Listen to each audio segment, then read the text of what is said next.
যখন আমলনামা খুলবে তখন বলবে আল্লাহ আমি তো এই নামাজ পড়ছি, ফেরেশতারা লিখলো না কেন? আমি তো আল্লাহ এই যে 2025 সালের 10ই জানুয়ারি কান্দাপাড়া মাহফিলে ছিলাম, ফেরেশতা এটা লিখছিনি যে আমি 3 ঘন্টা মাহফিলে ব্যয় করছি? না, ফেরেশতা লেখে নাই তো। এইসব যুক্তি বাইর করবে, বুঝছেন? তো এখন আল্লাহ বলবেন ও তাই ফেরেশতা লেখে নাই? কয় না, ফেরেশতা মনে হয় ভুলে লেখে নাই। এখন কোরআনে আছে ইয়াউমা ইযিন তুহাদ্দিসু আখবারাহা, সেদিন আল্লাহ জমিনকে বলবেন, জমিন সব খবর বলে দিবে।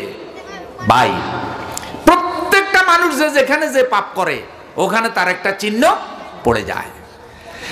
এখন জমিন দেখায় দেবে, কি দেখাবে? যে কান্দাপাড়ায় মাহফিল চলে আর এই বেটা 3 রাস্তার মনে অন্ধকারের মধ্যে বৈশা বৈশা বিড়ি খায়, তাস খেলে, আড্ডা ফিডে, সাফ করে। আল্লাহর কাছে রেকর্ড আসেনি? মসজিদে জামাত চলে আর সে বৈশা বৈশা আকাম কুকাম করে, ফায়সা গল্প করে, দোকানে সময় কাটায়, মসজিদে যায় না।